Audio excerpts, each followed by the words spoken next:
Hello friends. नमस्कार। आदाब। सत श्री अकाल। दोस्तों, आप जानते ही हैं कि 2-3 दिन पहले हमारे कश्मीर में जो एक टूरिस्ट स्पॉट है पहलगाम में, तो वहाँ पर एक टेररिस्ट अटैक हुआ जिसमें लगभग 28 जानें, बहुत ही कीमती जानें जो हैं वो ज़ाया हो गई। उन सभी परिवारों के साथ हमारी पूरी हमदर्दी है। हम उनके इस दुख दर्द के टाइम में हम उनके साथ हैं। भगवान ना करे कोई किसी भी परिवार के ऊपर ऐसा समा आए कि बीवी के सामने उसके पति को मार दिया जाए, बच्चों के सामने उसके बाप को मार दिया जाए, या बूढ़े माँ बाप के सामने उसके जवान बच्चे को मार दिया। बहुत दर्दनाक हादसा हुआ ये। और जो इसको अंजाम देने वाले थे इस हादसे को, कहने को तो वो शायद अपने आप को सच्चा मुसलमान समझते होंगे, लेकिन दरअसल वो मुसलमान नहीं हो सकते। क्योंकि मैं इन लोगों के बीच में रहा हूँ। मैंने 5-6 साल कश्मीर में नौकरी की हुई है, और मैं इनको मुसलमानों के बीच में रह के ही मैंने अच्छा वक्त गुजारा है। हाँ, मुसलमान जो सच्चा मुसलमान है वो अपने धर्म की बात करता होगा, वो अपने हक की बात करता होगा, लेकिन अगर वो सच में मुसलमान होता है तो वो ऐसी हरकत को कभी अंजाम देने की सोच भी नहीं सकता। मज़हब की बात हम भी करते हैं, सभी करते हैं, लेकिन सच्चा मजहबी आदमी वही है जो किसी का दुख दर्द ना देख सके। दुख दर्द पहुंचाने की तो बात अलग है, किसी का दर्द उससे बर्दाश्त ना हो सके। सच्चा जो धार्मिक आदमी है वो ऐसा ही हो। अब बात करते हैं कि जिन्होंने भी ये काम किया है उनका मोटिव क्या था। क्योंकि हर क्राइम के पीछे कोई मोटिव होता है। अगर कहीं पर डकैती होती है तो उसका मोटिव होता है कि वहाँ का पैसा दौलत जो भी मिले वो उड़ा के भाग जाओ। अगर किसी का मर्डर होता है तो उसके पीछे भी कोई मोटिव होता है। तो इसी तरह इस हादसे के पीछे भी उनका एक स्पेसिफिक मोटिव था। मोटिव ये था कि हिंदू मुस्लिम का एक बहुत बड़ा जो एक झगड़ा स्टार्ट किया जाए, दंगा फसाद स्टार्ट किया जाए। अगर ऐसा नहीं होता, अगर उनको सिर्फ अपना किसी इशू को हाईलाइट करना होता, अगर उनको सिर्फ एक दहशत फैलानी होती, तो वो अंधाधुंध फायरिंग करके भी उनका मकसद पूरा हो जाता। लेकिन यहाँ पर जो कुछ हुआ, जो खबरें आ रही हैं, जो वहाँ के जो लोग जिंदा वापस आए हैं वो जो बता रहे हैं कि लोगों का धर्म देख के, लोगों के आईडी कार्ड देख के उनको अलग करके मारा गया। जो उनका मकसद था, मैसेज वो ये देना चाहते थे कि ऑल ओवर इंडिया जो भी एक कम्युनिटी के लोग हैं, जो हिंदू लोग हैं, वो मुसलमानों के खिलाफ रिएक्ट करें। और उस रिएक्शन से क्या होगा, दंगे फसाद होंगे, जो मुल्क भर में बदअमनी फैलेगी। तो जो उनका मोटिव था वो टोटली फेल हो गया। अब उनके पीछे इस किसका मोटिव था, उनके पीछे कौन लोग थे जिन्होंने उनको भेजा, ये सब कुछ करवाया, वो तो एक इन्वेस्टिगेशन का मैटर है। क्योंकि हम देखते हैं, जो तो अभी लोग जवान हैं 20-25 साल, उनको पता नहीं होगा। जो हमारी उम्र के लोग हैं उनको पता होगा कि यही खेल पंजाब में भी खेला गया था 1980s में। ऐसा ही पंजाब में हुआ करता था।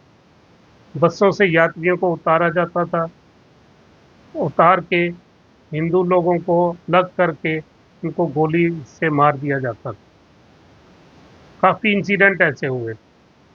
लेकिन वहाँ के जो लोग, जो तंजीमें या जो ऑर्गेनाइजेशन वहाँ पर अपने किसी हक के लिए, अपनी किसी डिमांड के लिए लड़ रहे थे, उन्होंने बिल्कुल डिनाई किया था कि ये हम नहीं कर रहे हैं।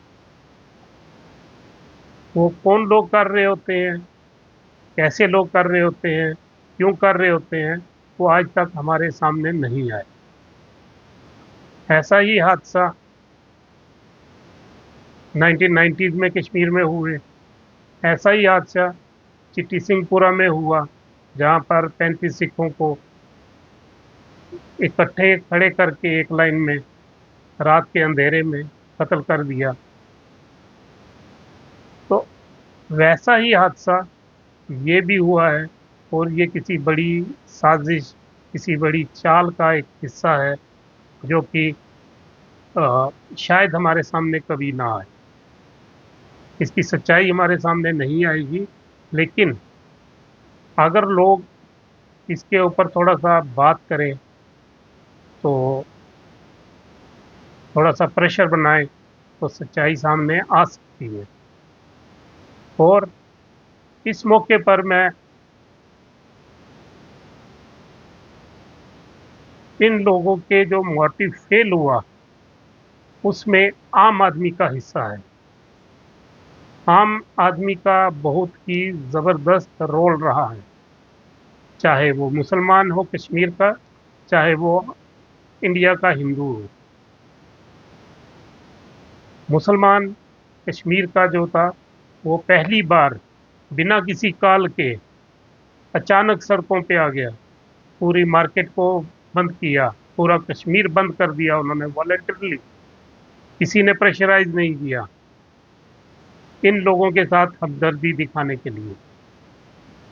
ये एक बहुत बड़ा साइन है, और हुकूमत चाहे तो इस सेंटीमेंट को एनकैश कर सकती है, अभी वक्त है।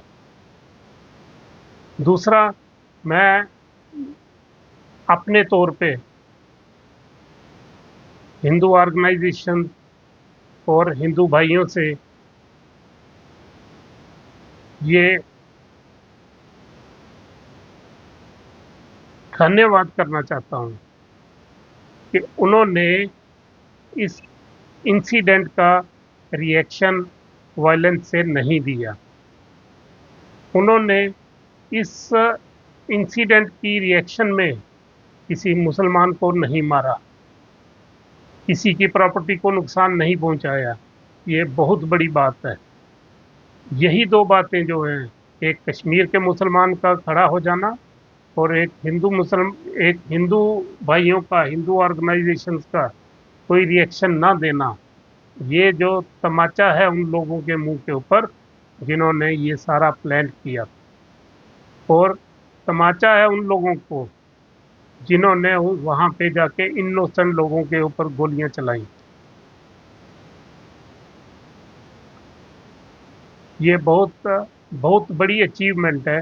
नहीं तो कई बार तो हम छोटी सी घटना को लेके भी हम जबरदस्त रिएक्शन देखते हैं, लेकिन इस बार देखने को नहीं मिला। ये अचीवमेंट है, और इसके लिए जो हिंदू ऑर्गेनाइजेशंस हैं उनको मुबारकबाद के हकदार हैं।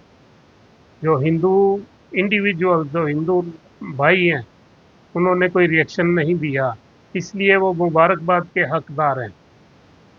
और मैं रिक्वेस्ट करता हूँ कि आइए एक वायलेंस फ्री सोसाइटी बनाएं, एक वायलेंस फ्री एटमॉस्फेयर हम अपने बच्चों को दें, एक वायलेंस फ्री एटमॉस्फेयर हम अपने बिजनेस को दें, सो दैट हम सभी लोग कलेक्टिवली तरक्की कर सकें। बाकी गवर्नमेंट्स को जो करना होता है, गवर्नमेंट्स की जो पॉलिसीज होती हैं, जो इंटरनेशनल उनके जो मुद्दे होते हैं, वो तो काम गवर्नमेंट्स ने करना है, लेकिन हम लोगों को as a part of society, as a part of this country, हम लोगों को अपने सेंटिमेंट्स को कंट्रोल में रखना है, अपने जज्बातों को कंट्रोल में रखना है, और किसी भी ऐसी हादसे का अपने आप को उसका हिस्सा नहीं बनाना है। यही बात करनी थी दोस्तों।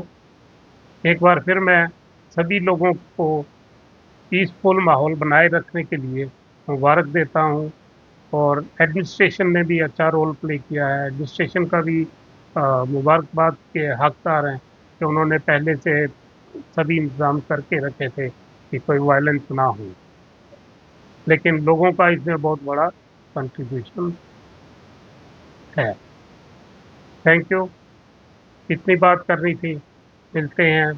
दिल तो सभी का दुखी है, आप लोगों का भी, जो हम स्टोरीज देख रहे हैं, जो पढ़ रहे हैं, और जो गोदी मीडिया जिसको बोलते हैं, उसने भी कोई कसर नहीं छोड़ी कि किस किसी आ, अप्रिय घटना को हवा देने की। दिन रात उन्होंने कोशिश की, लेकिन लोगों ने उनको भी मुंह तोड़ जवाब दे दिया। Thank you friends. मिलते हैं फिर किसी नए टॉपिक के साथ। धन्यवाद।